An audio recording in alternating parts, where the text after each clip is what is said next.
जय श्री श्याम सभी श्याम प्रेमियों को। कैसे हैं आप सभी? आशा करती हूँ मेरे बांके बिहारी जी की कृपा से आप सभी कुशल होंगे।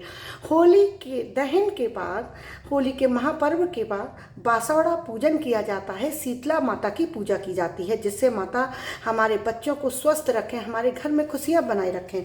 तो शीतला माता की पूजा के लिए क्या क्या सामग्री की जरूरत पड़ती है, आज के वीडियो में मैं आपको वही दिखा रही हूँ। तो उसके लिए पहले मैं ले लेती हूँ एक थाली। इस प्रकार की थाली ले लेंगे। अब मैं आपको दिखाती हूँ उसके बाद मुझे क्या चीज़ चाहिए। तो एक मिट्टी के कलश में मैंने लिया है जल। देखिए, मिट्टी के कलश में जल लिया है। उस पर उसके जो कंठ होता है उस पर कलावा बांध लेंगे और उसमें थोड़ा सा मक्खन या फिर मलाई डालेंगे। मक्खन मलाई ना हो तो आप कच्चा दूध भी डाल सकते हैं। इस प्रकार से हम इस जल को तैयार कर लेंगे।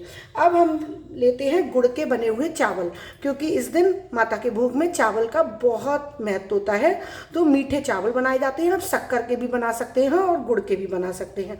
तो इस प्रकार से देखिए, मैंने ये गुड़ के चावल ले लिए हैं। अब चाहिए मुझे एक अनाज। तो आप इसमें गेहूं भी ले सकते हैं और आप बाजरा भी ले सकते हैं। तो मैंने लिए हैं गेहूं। आप कुछ भी ले सकते हैं, गेहूं या बाजरा, क्योंकि गर्मी शुरू हो जाती है, नई फसल होती है, गेहूं की बालें आती हैं होली पर, तो आप गेहूं का प्रयोग आराम से कर सकते हैं। अब चाहिएगा हमें गुड़, क्योंकि मिष्ठान का भोग लगता है माता को, तो ये गुड़ हो गया।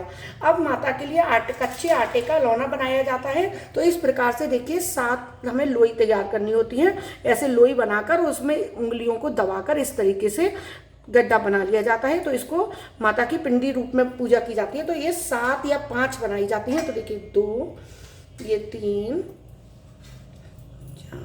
5 और ये 6 और ये 7। इस प्रकार से ये मेरी 7 तैयार हो गई पिंडी। अब चाहिए मुझे हल्दी। तो इस प्रकार से हम हल्दी का एक पेस्ट बना लेंगे, पानी मिलाकर गाढ़ा, और इसको यहाँ पर तैयार कर लेंगे, रख लेंगे, क्योंकि हल्दी का बहुत काम होता है। हल्दी से ही माता का पूजन किया जाता है। अब माता को वस्त्र स्वरूप अर्पित करने के लिए कलावा रखा जाएगा। तो ये कलावा है, मौली जिसको कहते हैं। तो ये मौली हम यहाँ पर रख लेंगे। अब धूप और दीप हम लेंगे।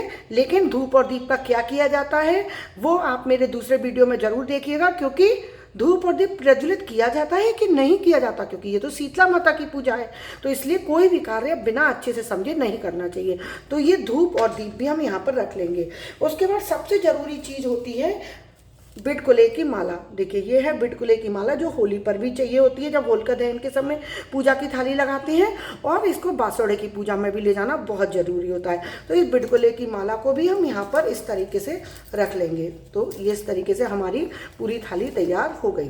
देखिए, इस प्रकार से हमारी ये पूरी थाली तैयार हो गई। आशा करती हूँ आपको वीडियो अच्छी लगी होगी। और नेक्स्ट वीडियो में आपको दिखाऊंगी घर में ही हम नीम के पेड़ पर नीम की टहनी से पूजा कैसे कर सकते हैं, या मंदिर में नहीं जा पा रहे हैं तो अपने घर के बाहर ही चौराहे वाली जो पूजा होती है, आंगन में जो पूजा होती है, वो कैसे की जाती है।